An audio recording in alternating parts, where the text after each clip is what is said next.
ਅੰਮ੍ਰਿਤਸਰ ਦੇ ਵਿੱਚ ਸਪਾਈਸਜੈਟ ਦੇ ਜਹਾਜ਼ ਦੀ ਐਮਰਜੈਂਸੀ ਲੈਂਡਿੰਗ ਕਰਵਾਉਣੀ ਪਈ। ਦਰਅਸਲ ਦਿੱਲੀ ਤੋਂ ਸਪਾਈਸਜੈਟ ਦੇ ਇਸ ਜਹਾਜ਼ ਦੇ ਵੱਲੋਂ ਉਡਾਨ ਭਰੀ ਗਈ ਸੀ ਲੇਹ ਲਦਾਖ ਦੇ ਲਈ, ਪਰ ਲੇਹ ਲਦਾਖ ਦੇ ਵਿੱਚ ਮੌਸਮ ਖਰਾਬ ਹੋਣ ਦੇ ਚੱਲਦਿਆਂ ਐਮਰਜੈਂਸੀ ਲੈਂਡਿੰਗ ਅੰਮ੍ਰਿਤਸਰ 에ਅਰਪੋਰਟ ਤੇ ਕਰਵਾਉਣੀ ਪਈ ਅਤੇ ਕੁਝ ਦੇਰ ਤੱਕ ਉੱਥੇ ਇੰਤਜ਼ਾਰ ਕਰਨ ਤੋਂ ਬਾਅਦ ਜਦੋਂ ਲੇਹ ਦੇ ਵਿੱਚ ਮੌਸਮ ਸਾਫ਼ ਨਹੀਂ ਹੋ ਸਕਿਆ, ਉੱਥੇ ਲੈਂਡਿੰਗ ਦੀ ਅਨੁਮਤੀ ਨਹੀਂ ਦਿੱਤੀ ਗਈ। ਉਸ ਤੋਂ ਬਾਅਦ ਇਹ ਜਹਾਜ਼ ਵਾਪਸ ਦਿੱਲੀ ਦੇ ਲਈ ਰਵਾਨਾ ਹੋ ਗਿਆ, ਜਿੱਥੇ ਦਿੱਲੀ ਦੇ ਵਿੱਚ ਲੈਂਡ ਕਰਦਿਆਂ ਸਾਰ ਹੀ ਉੱਥੇ ਯਾਤਰੀਆਂ ਦੇ ਵੱਲੋਂ ਸਪਾਈਸਜੈਟ ਦੇ ਖਿਲਾਫ ਹੱਲਾ ਬੋਲ ਦਿੱਤਾ ਗਿਆ, ਮੋਰਚਾ ਖੋਲ ਦਿੱਤਾ ਗਿਆ ਅਤੇ ਰਨਵੇ ਤੇ ਬੈਠ ਕੇ ਹੀ ਉਹਨਾਂ ਦੇ ਵੱਲੋਂ ਪ੍ਰਦਰਸ਼ਨ ਸ਼ੁਰੂ ਕਰ ਦਿੱਤਾ ਗਿਆ ਤੇ ਨਾਅਰੇਬਾਜ਼ੀ ਕੀਤੀ ਗਈ। ਦਰਅਸਲ ਇਸ ਜਹਾਜ਼ ਦੇ ਵੱਲੋਂ ਪਹਿਲਾਂ ਤੋਂ ਹੀ ਦਿੱਲੀ 에ਅਰਪੋਰਟ ਤੋਂ 3.5 ਘੰਟੇ ਦੀ ਦੇਰੀ ਦੇ ਨਾਲ ਉਡਾਨ ਭਰੀ ਗਈ ਸੀ, ਜਿਸ ਦੇ ਕਾਰਨ ਇਹ ਲੇਹ ਲਦਾਖ ਜਾਣ ਤੋਂ ਵੀ ਉੱਥੇ ਪਹੁੰਚਣ ਦੇ ਵੀ ਇਹਨਾਂ ਨੂੰ ਦੇਰੀ ਹੋਈ ਅਤੇ ਜਦੋਂ ਉੱਥੇ ਮੌਸਮ ਖਰਾਬ ਹੋਇਆ ਤਾਂ ਉੱਥੇ ਲੈਂਡ ਕਰਨ ਦੀ ਅਨੁਮਤੀ ਨਹੀਂ ਦਿੱਤੀ ਗਈ ਅਤੇ ਉਸ ਤੋਂ ਬਾਅਦ ਵਾਪਸ ਇਹ ਅੰਮ੍ਰਿਤਸਰ 에ਅਰਪੋਰਟ ਤੇ ਐਮਰਜੈਂਸੀ ਲੈਂਡਿੰਗ ਕਰਵਾਉਣੀ ਪਈ ਸਪਾਈਸਜੈਟ ਦੇ ਇਸ ਜਹਾਜ਼ ਦੀ ਅਤੇ ਜੋ ਸਵਾਰੀਆਂ ਇਸ ਦੇ ਵਿੱਚ ਸਵਾਰ ਸਨ ਉਹਨਾਂ ਨੂੰ ਕਾਫੀ ਖੱਜਲ ਖਵਾਰ ਹੋਣਾ ਪਿਆ। ਕਾਫੀ ਸਮੇਂ ਤੱਕ ਅੰਮ੍ਰਿਤਸਰ 에ਅਰਪੋਰਟ ਤੇ ਇੰਤਜ਼ਾਰ ਕਰਨ ਤੋਂ ਬਾਅਦ ਵੀ ਜਦੋਂ ਇਹਨਾਂ ਨੂੰ ਨਹੀਂ ਆਗਿਆ ਮਿਲੀ ਅੱਗੇ ਵਧਣ ਦੀ, ਲੇਹ ਲਦਾਖ ਵਾਪਸ ਜਾਣ ਦੀ, ਤੇ ਉਸ ਤੋਂ ਬਾਅਦ ਇਹਨਾਂ ਦੇ ਵੱਲੋਂ ਵਾਪਸ ਜੋ ਸਪਾਈਸਜੈਟ ਦਾ ਜਹਾਜ਼ ਸੀ ਉਹ ਦਿੱਲੀ ਵਾਪਸ ਰਵਾਨਾ ਹੋਇਆ ਅਤੇ ਜਿਵੇਂ ਹੀ ਜਹਾਜ਼ ਉੱਥੇ ਲੈਂਡ ਕੀਤਾ ਗਿਆ ਤਾਂ ਯਾਤਰੀਆਂ ਦੇ ਵੱਲੋਂ ਰਨਵੇ ਤੇ ਬੈਠ ਕੇ ਹੀ ਨਾਅਰੇਬਾਜ਼ੀ ਸ਼ੁਰੂ ਕਰ ਦਿੱਤੀ ਗਈ। ਤਸਵੀਰਾਂ ਉਸ ਦੀਆਂ ਸਾਹਮਣੇ ਆਈਆਂ ਨੇ। ਜਹਾਜ਼ ਦੇ ਬਾਹਰ ਹੀ ਬੈਠ ਕੇ ਰਨਵੇ ਤੇ ਹੀ ਇਹ ਸਵਾਰੀਆਂ ਉੱਥੇ ਬੈਠ ਗਈਆਂ ਅਤੇ ਉੱਥੇ ਹੰਗਾਮਾ ਕੀਤਾ ਗਿਆ ਅਤੇ ਹੰਗਾਮੇ ਨੂੰ ਵਧਿਆ ਹੋਇਆ ਵੇਖ ਕੇ ਸਪਾਈਸਜੈਟ ਦੇ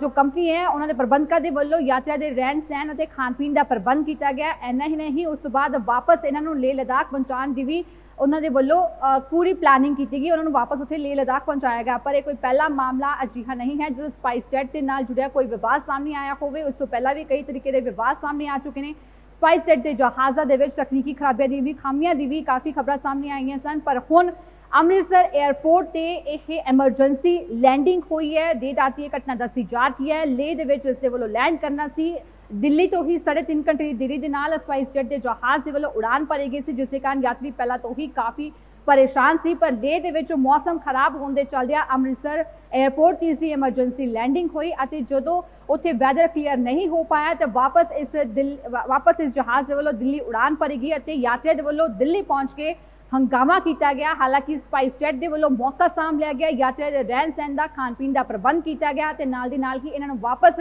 ਲੇਹ ਲਿਜਾਉਣ ਦਾ ਵੀ ਪ੍ਰਬੰਧ ਕੀਤਾ ਗਿਆ। ਅੰਮ੍ਰਿਤਸਰ ਦੇ ਵਿੱਚ ਸਪਾਈਸਜੈਟ ਦੇ ਜਹਾਜ਼ ਦੀ ਐਮਰਜੈਂਸੀ ਲੈਂਡਿੰਗ ਕਰਵਾਉਣੀ ਪਈ। ਦਰਅਸਲ ਦਿੱਲੀ ਤੋਂ ਸਪਾਈਸਜੈਟ ਦੇ ਇਸ ਜਹਾਜ਼ ਦੇ ਵੱਲੋਂ ਉਡਾਨ ਭਰੀ ਗਈ ਸੀ ਲੇਹ ਲਦਾਖ ਦੇ ਲਈ, ਪਰ ਲੇਹ ਲਦਾਖ ਦੇ ਵਿੱਚ ਮੌਸਮ ਖਰਾਬ ਹੋਣ ਦੇ ਚੱਲਦਿਆਂ ਐਮਰਜੈਂਸੀ ਲੈਂਡਿੰਗ ਅੰਮ੍ਰਿਤਸਰ 에ਅਰਪੋਰਟ ਤੇ ਕਰਵਾਉਣੀ ਪਈ ਅਤੇ ਕੁਝ ਦੇਰ ਤੱਕ ਉੱਥੇ ਇੰਤਜ਼ਾਰ ਕਰਨ ਤੋਂ ਬਾਅਦ ਜਦੋਂ ਲੇਹ ਦੇ ਵਿੱਚ ਮੌਸਮ ਸਾਫ਼ ਨਹੀਂ ਹੋ ਸਕਿਆ, ਉੱਥੇ ਲੈਂਡਿੰਗ ਦੀ ਅਨੁਮਤੀ ਨਹੀਂ ਦਿੱਤੀ ਗਈ। ਉਸ ਤੋਂ ਬਾਅਦ ਇਹ ਜਹਾਜ਼ ਵਾਪਸ ਦਿੱਲੀ ਦੇ ਲਈ ਰਵਾਨਾ ਹੋ ਗਿਆ, ਜਿੱਥੇ ਦਿੱਲੀ ਦੇ ਵਿੱਚ ਲੈਂਡ ਕਰਦਿਆਂ ਸਾਰ ਹੀ ਉੱਥੇ ਯਾਤਰੀਆਂ ਦੇ ਵੱਲੋਂ ਸਪਾਈਸਜੈਟ ਦੇ ਖਿਲਾਫ ਹੱਲਾ ਬੋਲ ਦਿੱਤਾ ਗਿਆ, ਮੋਰਚਾ ਖੋਲ ਦਿੱਤਾ ਗਿਆ ਅਤੇ ਰਨਵੇ ਤੇ ਬੈਠ ਕੇ ਹੀ ਉਹਨਾਂ ਦੇ ਵੱਲੋਂ ਪ੍ਰਦਰਸ਼ਨ ਸ਼ੁਰੂ ਕਰ ਦਿੱਤਾ ਗਿਆ ਤੇ ਨਾਅਰੇਬਾਜ਼ੀ ਕੀਤੀ ਗਈ। ਦਰਅਸਲ ਇਸ ਜਹਾਜ਼ ਦੇ ਵੱਲੋਂ ਪਹਿਲਾਂ ਤੋਂ ਹੀ ਦਿੱਲੀ 에ਅਰਪੋਰਟ ਤੋਂ 3.5 ਘੰਟੇ ਦੀ ਦੇਰੀ ਦੇ ਨਾਲ ਉਡਾਨ ਭਰੀ ਗਈ ਸੀ, ਜਿਸ ਦੇ ਕਾਰਨ ਇਹ ਲੇਹ ਲਦਾਖ ਜਾਣ ਤੋਂ ਵੀ ਉੱਥੇ ਪਹੁੰਚਣ ਦੇ ਵੀ ਇਹਨਾਂ ਨੂੰ ਦੇਰੀ ਹੋਈ ਅਤੇ ਜਦੋਂ ਉੱਥੇ ਮੌਸਮ ਖਰਾਬ ਹੋਇਆ ਤਾਂ ਉੱਥੇ ਲੈਂਡ ਕਰਨ ਦੀ ਅਨੁਮਤੀ ਨਹੀਂ ਦਿੱਤੀ ਗਈ ਅਤੇ ਉਸ ਤੋਂ ਬਾਅਦ ਵਾਪਸ ਇਹ ਅੰਮ੍ਰਿਤਸਰ 에ਅਰਪੋਰਟ ਤੇ ਐਮਰਜੈਂਸੀ ਲੈਂਡਿੰਗ ਕਰਵਾਉਣੀ ਪਈ ਸਪਾਈਸਜੈਟ ਦੇ ਇਸ ਜਹਾਜ਼ ਦੀ ਅਤੇ ਜੋ ਸਵਾਰੀਆਂ ਇਸ ਦੇ ਵਿੱਚ ਸਵਾਰ ਸਨ ਉਹਨਾਂ ਨੂੰ ਕਾਫੀ ਖੱਜਲ ਖਵਾਰ ਹੋਣਾ ਪਿਆ।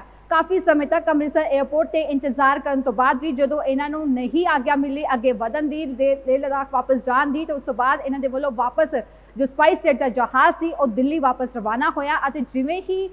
ਜਹਾਜ਼ ਉੱਥੇ ਲੈਂਡ ਕੀਤਾ ਗਿਆ ਤਾਂ ਯਾਤਰੀਆਂ ਦੇ ਵੱਲੋਂ ਰਨਵੇ ਤੇ ਬੈਠ ਕੇ ਹੀ ਨਾਅਰੇਬਾਜ਼ੀ ਸ਼ੁਰੂ ਕਰ ਦਿੱਤੀ ਗਈ। ਤਸਵੀਰਾਂ ਉਸ ਦੀਆਂ ਸਾਹਮਣੇ ਆਈਆਂ ਨੇ। ਜਹਾਜ਼ ਦੇ ਬਾਹਰ ਹੀ ਬੈਠ ਕੇ ਰਨਵੇ ਤੇ ਹੀ ਇਹ ਸਵਾਰੀਆਂ ਉੱਥੇ ਬੈਠ ਗਈਆਂ ਅਤੇ ਉੱਥੇ ਹੰਗਾਮਾ ਕੀਤਾ ਗਿਆ ਅਤੇ ਹੰਗਾਮੇ ਨੂੰ ਵਧਿਆ ਹੋਇਆ ਵੇਖ ਕੇ ਸਪਾਈਸਜੈਟ ਦੇ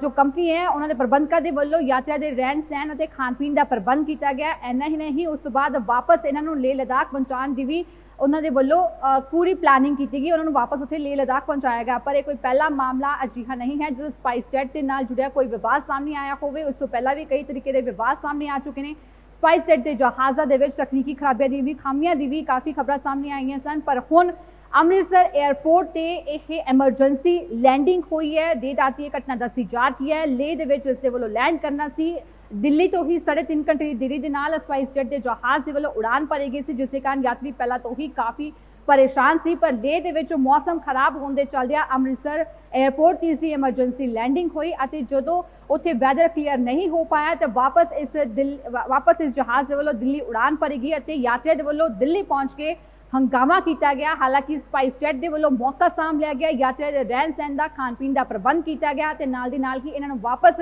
ਲੇਹ ਲਿਜਾਉਣ ਦਾ ਵੀ ਪ੍ਰਬੰਧ ਕੀਤਾ ਗਿਆ।